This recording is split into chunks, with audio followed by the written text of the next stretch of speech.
Vážená komise, milí diváci, já se jmenuji Jan Hlaváč a navštěvuji Českobudějovické gymnázium Jana Valeriána Ježíška.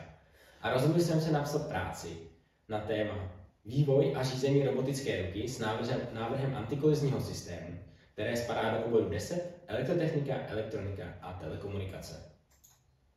Cíle této práce spočívají v sestrojení a implementaci systému pro řízení robotické ruky, která bude schopna provádět různé pohyby a autonomně se rozhodovat o jejich proveditelnosti na základě simulace v 3D prostředí. K dosažení tohoto cíle je navržena 3D vizualizace v programu Blender, která umožní simulaci interakce z ruky s okolním prostředím a vyhodnocení potenciálních kolizí. Pro konstrukci robotické ruky byla zakoupena 6osá stavebnice z hliníku, dostupná na internetu. Skládá se z základního plechu, točny s ložiskem a držáků servomotorů a kovových ploten pro jejich upevnění.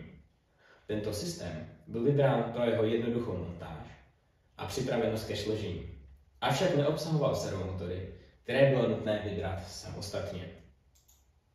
Celá konstrukce robotické ruky je upevněna na elektroinstalační plastové krabici, která zajišťuje dostatečnou stabilitu při pohybu ruky a zároveň chrání elektroniku. Její materiál umožňuje snadné vrtání vstupů a výstupů pro napájení, přepínač a potenciometry. Pro správné zapojení jednotlivých komponent byla v této práci vytvořena 2 schémata zapojení. Původní schéma počítá s napájením celého systému buď akumulátorem nebo externím zdrojem. Přepínač umožňuje vybrat jednu z těchto možností, která následně napájí Arduino, Raspberry Pi a servomotory. Servomotory jsou připojeny k digitálním pinům Arduina, které jim posílá řídící signály. K Arduinu jsou rovněž připojeny potenciometry, které umožňují manuální ovládání, přičemž jejich napájení lze odpojit pomocí vypínače a tak blokovat odesílání jejich hodnot, čímž bylo původně řešeno přepínání mezi manuálním a ovládáním z vizualizace. Arduino je zároveň propojeno s Raspberry Pi přes USB kabel a zajišťuje tak sériovou komunikaci. Ve vylepšeném řešení byly pro stabilizaci napětí a omezení proudových špiček ke každému servomotoru připojeny elektrolytické kondenzátory. A původní vypínač byl nahrazen tlačítkem zapojeným k digitálním pinu, což umožňuje přepínání mezi manuálním a počítače řízeným režimem.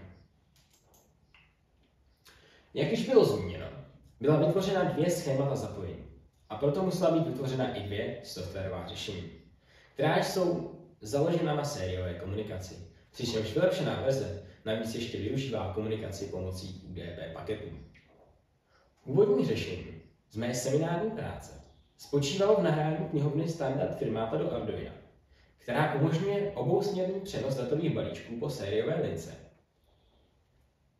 Do Raspberry Pi bylo následně nainstalováno prostředí Node-RED pro blokové programování, kam byla přidána knihovna Node-RED Node Arduino, využívající stejný komunikační protokol jako standard Firmata.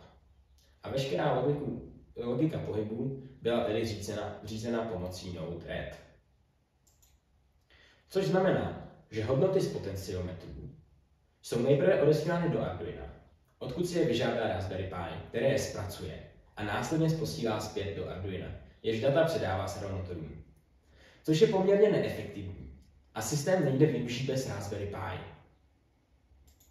Zde je ukázka původního zobrazení vizualizace pomocí Node-RED a knihovny Dashboard.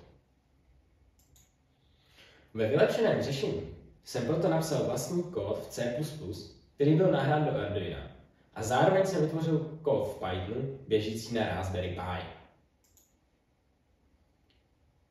Toto vylepšení umožnilo fungování robotické ruky i bez nutnosti připojení k Raspberry Pi, protože Arduino nyní samo zpracovává data z potenciometrů a přímo je posílá na servomotory. Zároveň však přijímá data z vizualizace běžící na Raspberry Pi, které následně předává servomotorům. Tento systém tak umožní jak autonomní režim řízený pouze Arduinem, tak i vzdálené ovládání pomocí Raspberry Pi. Zde je vidět fungující ruka v manuálním režimu, samozřejmě bez zapnuté antikolizní detekce, která je závislá na odesílání dat z a do Raspberry Pi. Takže by ruka nemohla být samostatně bez Raspberry Pi ovládána.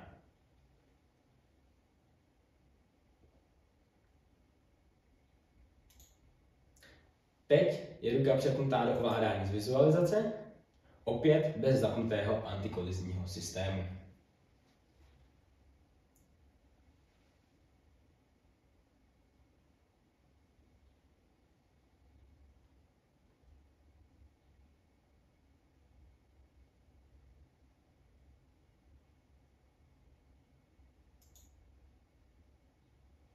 Navíc, při zapnutém antikolizním systému jsou data z vizualizace odesílána na Blender server pomocí UDP, kde běží vlastní Python skript, simulující pohyb ruky ve 3D prostoru. Využívá k tomu princip SAT, Separating Axis Theorem, který říká, že pokud lze mezi dvěma objekty najít separační osu, pak objekty nekolidují.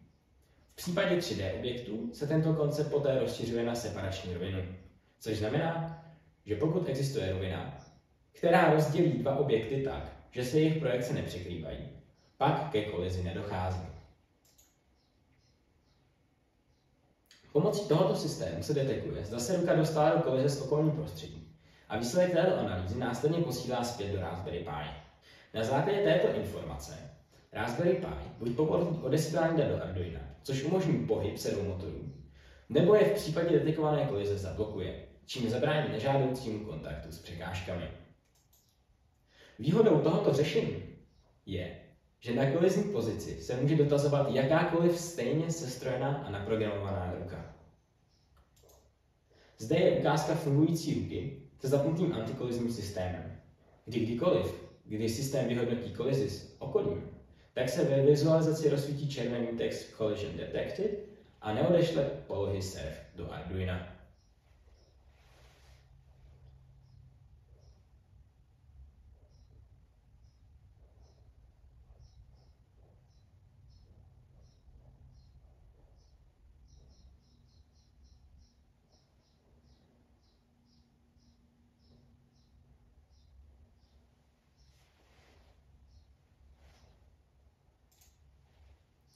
Zároveň byla vytvořena vizualizace, jak jste mohli vidět z předchozích videí, běžící na webovém serveru Flask, který zprostředkovává HTML šablonu, obohacenou o designové prvky naprogramované v jazyku CSS.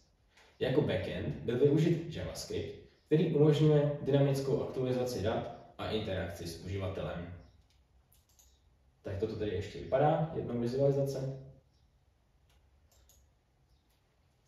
V závěru bych chtěl vypíchnout nedostatky zakoupené stavebnice, kdy některé díly na sebe přesně nepřiléhají, což přispívá k nestabilitě celé ruky. Tento problém by bylo možné vyřešit tím, že bych využil svůj 1:1 3D model a na CNC stroji nechal vyrobit díly, které by seděly lépe a zajistily stabilnější konstrukci. Dále by bylo efektivnější využít místo komunikace UDP protokol TCP, protože tento protokol zajišťuje, že nedojde ke ztrátě paketů díky ověřovacímu mechanismu.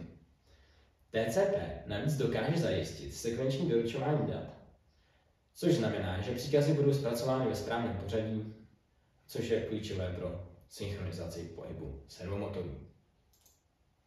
Jinak bylo celkově dosaženo všech cílů stanovených na počátku práce a úspěšného propojení mezi hardwarem a softwarem na obou platformách, jak Arduino, tak Raspberry Pi.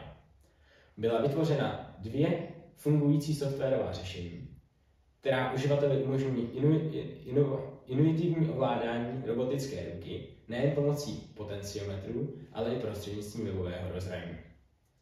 Díky spolehlivému propojení robotické ruky a Blender serveru byl navíc vytvořen funkční antikolizní systém, který zabraňuje pohybu do nežádoucích poloh. V práci jsem také pokryl poměrně široké spektrum oblastí od elektroniky, elektrotechniky až po programování a různé typy komunikace. Tento projekt pro mě představuje dlouhodobou záležitost, na které vidím svůj programátorský pokrok a rozvoj. Od blokového kódování jsem se dostal až k psaní vlastního kódu. Získal jsem tím nejen nové znalosti, ale i dovednosti, které mi určitě budou nápomocné v blízké budoucnosti. Já vám děkuji za pozornost a jestli máte nějaké dotazy, rád je zodpovím na osobním setkání, anebo mi napište tady do komentáře.